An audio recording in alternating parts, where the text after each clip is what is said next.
Hi friends, welcome to my channel. இன்றைக்கி video Vishu விலாகில் தான் start ஆகுது. கரெக்டாக சுதன் விஷு அன்றைக்கி சபரிமலையில் சாமி தரிசனம் பண்ணுற மாதிரி கிளம்பியிருந்தாங்க. அதனால் விஷுக்கு முந்தின நாளே வீட்டுக்கு வந்துட்டேன். விஷு கனி பார்த்தது அம்மா வீட்டில் தான். காலையில் எழுந்திரிச்சு விஷு கனி எல்லாமே பார்த்துட்டு அப்புறம் அம்மா வீட்டு பக்கத்துலேயே இருக்கக்கூடிய பத்ரகாளி அம்மன் கோயிலுக்கு தான் போயிருந்தேன். சாமிக்கு அலங்காரம் சூப்பராக பண்ணியிருந்தாங்க. ஒரு சின்ன கிளிப் எடுத்திருந்தேன், அதை ஆட் பண்ணுறேன் பாருங்கள். விஷுனாலே கை நீட்டம் தான். அதனால் நான் குட்டீஸ்க்கெல்லாம் கை நீட்டம் கொடுத்துருந்தேன். அப்புறம் அம்மா எனக்கு குட்டீஸ்க்கெல்லாம் கை நீட்டம் கொடுத்துருந்தாங்க. அந்த கிளிப்ஸ் எல்லாமே இதுக்கப்புறம் ஆட் பண்ணுறேன் பாருங்கள்.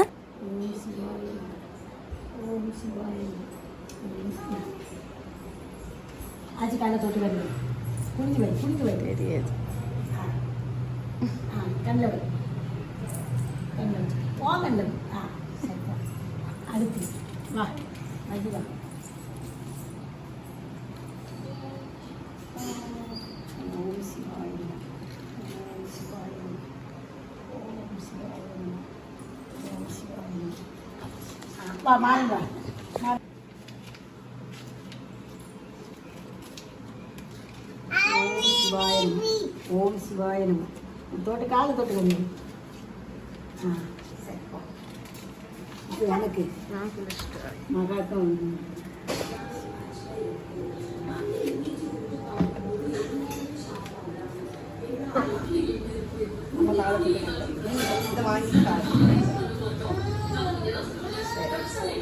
மகிவா மகிவா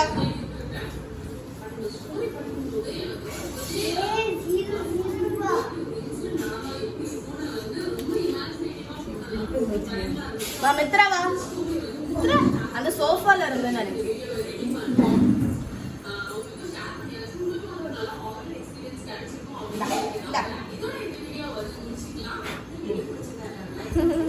சரி, அடுத்த மாட்டிட்டு செல்ல கொடுத்துருக்கீங்க.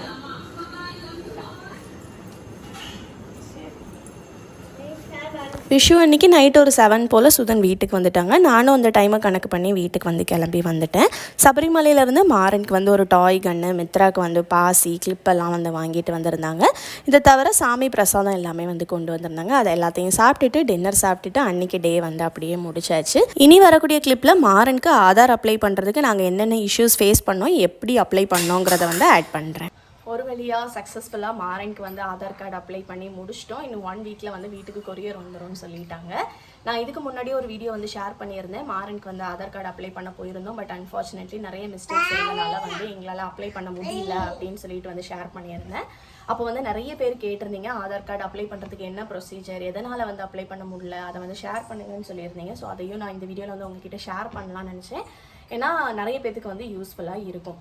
இப்போ 5 வயசு இருக்கிற குழந்தைங்களுக்கு நம்ம ஆதார் கார்டு அப்ளை பண்ணுறோம் அப்படின்னா ப்ரூஃப் ஆட்டு பார்த்தீங்கன்னா அவங்களோட பர்த் சர்டிஃபிகேட் கண்டிப்பாக தேவை. அதுக்கப்புறம் எய்தர் ஆஃப் த பேரண்ட்ஸோட ஆதார் கார்டு வேணும். பட் நம்ம எந்த பேரண்டோட ஆதார் கார்டை வச்சு அப்ளை பண்ணுறோமோ அதில் இருக்கக்கூடிய டீட்டெயில்ஸும் குழந்தைங்களோட பர்த் சர்டிஃபிகேட்டில் இருக்கிற டீட்டெயில்ஸும் சேமாக இருக்கணும். எங்களுக்கு நாங்கள் மாறனுக்கு அப்ளை பண்ண போயிருந்தப்போ ஃபஸ்ட்டு சுதனோட சத்தம் போடக்கூடாது, சுதனோட ஆதார் கார்டு வச்சு அப்ளை பண்ணலான்னு சொல்லி பார்த்துருந்தோம். பட் அவங்களோடதில் அப்ளை பண்ணலான்னு பார்த்தா மாறனோட பர்த் சர்டிஃபிகேட்டில் இவங்களோட தமிழ் ஸ்பெல்லிங் அதில் கரெக்டாக இருக்காது. இப்போ ரீசெண்டாக தானே எடுத்திருந்தோம். ஆனால் இவங்களோட ஆதார் கார்டு இவங்களோட ஸ்பெல்லிங் தமிழில் தப்பாக இருக்குது. எப்படி இருக்குன்னா இனிஷியலாட்டு போட்டு அவனோட ஆதார் கார்டில் அவனோட பர்த் சர்டிஃபிகேட்டில் இருக்குது. ஆக்சுவலி அதுதான் கரெக்டான நேமு. ஆனால் சுதனோட ஆதார் கார்டு முன்னாடியே எடுத்தனால அதில் இவங்களோட இனிஷியல் எல்லாமே இனிஷியலாட்டி இல்லாமல் நேமாகவே இருந்துச்சு. இப்போ எஸ்எல், ஆக்சுவலி சுதனோட அஃபிஷியல் நேம் எஸ்எல் பிரணேஷ். ஆனால் மாறனோட பர்த் சர்டிஃபிகேட்டில் எஸ்எல் பிரணேஷ்னு இருக்குது. ஆனால் சுதனோட ஆதார் கார்டில் சிவதானு லதா பிரணேஷ் அப்படிங்கிற மாதிரி இருந்துச்சு. ஸோ அதனால அதை யூஸ் பண்ண முடியாது அப்படின்ட்டாங்க. சரி, அதை விட்டுடலாம். அப்போ என்னோட ஆதார் கார்டு வச்சு அப்ளை பண்ணலான்னு சொல்லி நினச்சோம். என்னோட ஆதார் கார்டில் நேமு அது எல்லாமே கரெக்டாக இருந்துச்சு. ஆனால் ஃபைனலி பார்த்தா அட்ரஸ் எனக்கு என்னோட ஆதார் கார்டு கல்யாணத்துக்கு முன்னாடி எடுத்ததில் அட்ரஸ் அம்மா வீட்டு அட்ரஸ் இருக்குது. பட் மாறனோட பர்த் சர்டிஃபிகேட்டில் இங்கே எங்கள் வீட்டு அட்ரஸ் இருக்குது. ஸோ என்னோடதும் யூஸ் பண்ண முடியாது. அப்போ இதுக்கு என்ன ப்ரொசீஜர்னு கேட்டப்போ ஃபஸ்ட்டு எங்களோடது அப்டேட் பண்ணணும் அப்படின்னாங்க. யாரோ ஒருத்தரோடதை வச்சு கரெக்டாக அப்டேட் பண்ணிவிட்டு அவங்களோட ப்ரூஃபை வச்சு நீங்கள் அப்ளை பண்ணிக்கலாம்னு சொன்னாங்க. அதனால சரி நம்ம அப்போ சுதனுக்கே டக்குன்னு பண்ணிடலான்னு சொல்லிட்டு சுதனோட நேம் சேஞ்ச்க்கு பண்ணலான்னு சொன்னப்போ நேம் சேஞ்சுமே உடனே பண்ண முடியாது போல். ஏன்னா வந்து பயோமெட்ரிக்குமே வந்து ஆதார் அப்ளை பண்ணப்போ வந்து கொடுத்த பயோமெட்ரிக். ஸோ அதை வந்து ஃபஸ்ட்டு அப்டேட் பண்ணோன்னாங்க. அதனால ஃபர்ஸ்ட்டு வந்து சுதனோட அந்த தம் பிரிண்ட்டு, இந்த ஃபிங்கர் பிரிண்ட்டு அதெல்லாமே வந்து கொடுத்து அவங்களோட ஃபோட்டோவுமே வந்து அப்டேட்டுக்கு வந்து கொடுத்துருந்தோம். அதை தான் வந்து ஃபர்ஸ்ட் டே பண்ணிட்டு வந்திருந்தோம். அது பண்ணி ஒரு 4 days கழிச்சு வந்து ஒரு மெசேஜ் வந்துருந்துச்சு அப்டேட் ஆயிடுச்சு அப்படின்னு. அப்புறம் திருப்பியும் போய் அவங்களுக்கு வந்து நேம் சேஞ்சுக்கு வந்து கொடுத்துருந்தோம். நேம் சேஞ்ச் கழிஞ்சு திருப்பி ஒரு 4 days கழிச்சு சுதனுக்கு வந்து எல்லாமே கரெக்டாக அப்டேட் ஆகி வந்துடுச்சு. அவங்களுக்கு எல்லாமே கரெக்டாக அப்டேட் ஆகி வந்த பிறகு வந்து அவங்களோட ஆதார் கார்டு ப்ரூஃபை வச்சு மாறனோட பர்த் சர்டிஃபிகேட் ப்ரூஃபையும் வச்சு பார்த்தப்ப எல்லாமே வந்து சிமிலராக இருந்துச்சு. ஸோ இப்போ வந்து இந்த 2 ப்ரூஃபையும் வச்சு ஃபைனலாக வந்து அப்டேட் பண்ணி முடிச்சிட்டோம். அது கூடவே வந்து இப்போ எனக்குமே வந்து பயோமெட்ரிக் வந்து நான் அப்டேட் பண்ணுறதுக்கு வந்து கொடுத்துட்டு வந்துட்டேன். ஏன்னா வந்து நம்ம ஆதார் வந்து எடுத்து ரொம்ப வருஷம் ஆயிடுச்சு. ஆதாரில் உள்ள ஃபோட்டோவெல்லாம் பார்த்தாலே தெரியும் அவ்வளோ கண்ட்ராவியாக இருப்போம். அதே மாதிரி பயோமெட்ரிக்குமே ரொம்ப வருஷம் ஆயிடுச்சுல, அதனால எல்லாருமே வந்து இப்போ பயோமெட்ரிக் வந்து அப்டேட் பண்ணணும்னு சொல்லிட்டு இருக்காங்க. ஏன்னா அங்கே நான் இருக்கும்போதுமே வந்து நிறைய பேர்கிட்ட வந்து சொல்லிட்டு இருந்தாங்க பயோமெட்ரிக் அப்டேட் பண்ணணும் அப்படின்னு. அதனால நமக்குமே வந்து இப்போவே சேர்த்தாப்லேயே வந்து பண்ணி வச்சிடலாம். ஏன்னா எனக்குமே ரொம்ப வருஷம் ஆயிடுச்சுல்ல, அதனால நான் இப்போ எனக்கு வந்து பயோமெட்ரிக் அப்டேட்டுமே வந்து கொடுத்துட்டு வந்துட்டேன். பயோமெட்ரிக் அப்டேட் ஆகி இன்னொரு 4 days கழிச்சு எனக்கு வந்து மெசேஜ் வரும். அது வந்த பிறகு வந்து எனக்கு இன்னும் அட்ரஸ் சேஞ்ச் மட்டும் பண்ணணும். ஏன்னா வந்து எனக்கு இப்போ அட்ரஸ் வந்து அம்மா வீட்டு அட்ரஸ் இருக்குது, அதை வந்து இந்த அட்ரஸ்க்கு வந்து சேஞ்ச் பண்ணணும். அதனால் அதுக்கு வந்து இன்னொரு 4 days கழிச்சு போகணும். ஸோ இதுதான் வந்து ப்ரொசீஜர். இப்போ நீங்கள் சிம்பிளாக சொல்லணுன்னா, நீங்கள் உங்கள் குழந்தைக்கு வந்து ஆதார் அப்ளை பண்ணுறீங்க புதுசாக அப்படின்னா வந்து அதில் ப்ரூஃப் வந்து செக் பண்ணிக்கோங்க. பர்த் சர்டிஃபிகேட்டில் வந்து குழந்தையோட பேர் வந்து பர்த் சர்டிஃபிகேட்டில் நீங்கள் கரெக்டாக தான் கொடுத்துருப்பீங்க. எந்த பேரண்ட்டோட ப்ரூஃப் வந்து யூஸ் பண்ணுறீங்களோ அந்த பேரண்ட்டோட name both English and Tamil, அதே மாதிரி address both English and Tamil, இது எல்லாமே வந்து பர்த் சர்டிஃபிகேட்டில் இருக்கிற மாதிரியே வந்து ஆதாரில் இருக்கான்னு செக் பண்ணிக்கோங்க. தப்பாக இருக்குது அப்படின்னா வந்து உங்களுக்கு எது கரெக்டாக வேணுமோ அதுக்கு தக்கன வந்து அப்டேட் பண்ணிவிட்டு அதுக்கப்புறம் வந்து குழந்தைக்கு வந்து ஆதார் வந்து அப்ளை பண்ணுங்கள். சின்ன பிள்ளைங்களுக்கு ஈஸியாக வந்து பண்ணிடுவாங்க. ஏன்னா 5 yearsக்கு கீழே வந்து பயோமெட்ரி எதுவுமே வந்து தேவையில்லை. ஜஸ்ட் ஃபோட்டோ மட்டும் வந்து எடுப்பாங்க.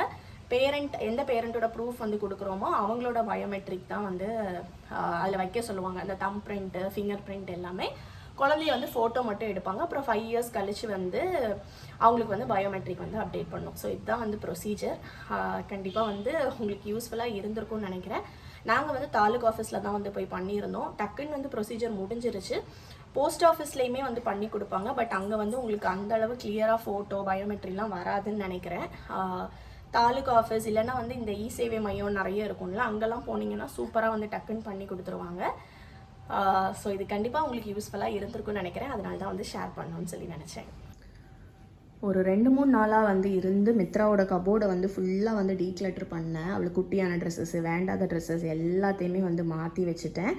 வச்சு ஒரு 3 பேக்கில் வந்து எடுத்து வச்சுருந்தேன். என்னடா பண்ணலான்னு யோசிச்சுட்டு இருந்தேன். எப்பயுமே ட்ரெஸ்ஸஸை வந்து எனக்கு ஹெல்ப்புக்கு வந்து இங்கே ஒரு 2 அக்கா வருவாங்க, அவங்களுக்கு தான் வந்து கொடுத்துட்ருந்தேன். பட் வந்து அவங்களுக்கே வந்து நிறைய கொடுக்குற மாதிரி இருக்குது. சரி ஒரே ஆளுக்கு வந்து நிறைய கொடுக்குறதுக்கு கொஞ்சம் பிரித்து கொடுத்தா நிறைய பேத்துக்கு யூஸ் ஆகுமே அப்படின்னு சொல்லிட்டு தான் சும்மா ஸ்டோரி போட்டு பார்க்கலான்னு வந்து பார்த்தேன். ட்ரெஸ்ஸஸ் வந்து ஃப்ரீயாகிட்டு கொடுக்குற மாதிரி, ஷிப்பிங் சார்ஜ் மட்டும் பே பண்ணுற மாதிரி. அதுக்கு நிறைய தேவைப்படுற பீப்புள் வந்து மெசேஜ் பண்ணியிருந்தீங்க. ஸோ அதை எல்லாத்தையும் வந்து பார்த்துட்டு அவங்களுக்கு வந்து என்ன ஏஜில் பேபி வந்து இருக்குது, அவங்களுக்கு என்ன ட்ரெஸ்ஸஸ் தேவைப்படும், அதுக்கு தக்கன ஃபுல்லாக வந்து சார்ட் அவுட் பண்ணிவிட்டு கேட்டவங்களுக்கு எல்லாமே வந்து பேக் பண்ணி வச்சாச்சு. இந்த பேக்கில் ஃபுல்லாக வந்து இந்த கொரியர் போடுறதுக்கு அந்த ட்ரெஸ்ஸஸ்லாம் தான் வந்து ஃபுல்லாக இருக்குது. அதை தவிர வந்து எப்பயும் கொடுக்குறவங்களுக்கு கொடுக்கணும் இல்லையா, ஸோ அவங்களுக்கு வந்து மீதி ட்ரெஸ்ஸஸ் வந்து தனியாக வந்து எடுத்து வச்சாச்சு. இது அவங்க வீட்டில் வந்து கலெக்ட் பண்ணிட்டு போயிடுவாங்க. ஸோ இந்த பேட்ச்சில் வந்து இருந்த ட்ரெஸ்ஸஸ் எல்லாத்தையுமே வந்து ஹாப்பியாக சார்ட் அவுட் பண்ணியாச்சு. ரொம்ப சந்தோஷமாக இருக்குது. நான் நிறைய பேத்துக்கு வந்து இந்த ட்ரெஸ்ஸஸ் வந்து போய் சேரும், அவங்க வந்து யூஸ் பண்ணுவாங்க அப்படின்னு. இன்னும் மேபி ஒரு 1 or 2 months கழித்து நெக்ஸ்ட்டு ஒரு டீக்ளட்டர் வந்து பண்ணிவிட்டு இதே மாதிரி வந்து முடிஞ்சால் நான் வந்து ஸ்டோரி வந்து ஷேர் பண்ண பார்க்குறேன். ஸோ இந்த மாதிரி டீட்டெயில்ஸ் உங்களுக்கு தெரியணும் அப்படின்னா வந்து யூடியூப்பில் வந்து எல்லாமே ஷேர் பண்ண முடியாது இல்லையா. ஸோ வந்து என்னோடய இன்ஸ்டாகிராம் அக்கௌண்ட் ஃபாலோ பண்ணிக்கோங்க. மேபி இந்த மாதிரி நான் ட்ரெஸ்ஸஸ் டொனேட் பண்ணுறேன் அப்படின்னா வந்து அதை நீங்கள் வந்து தெரிஞ்சுக்கலாம்.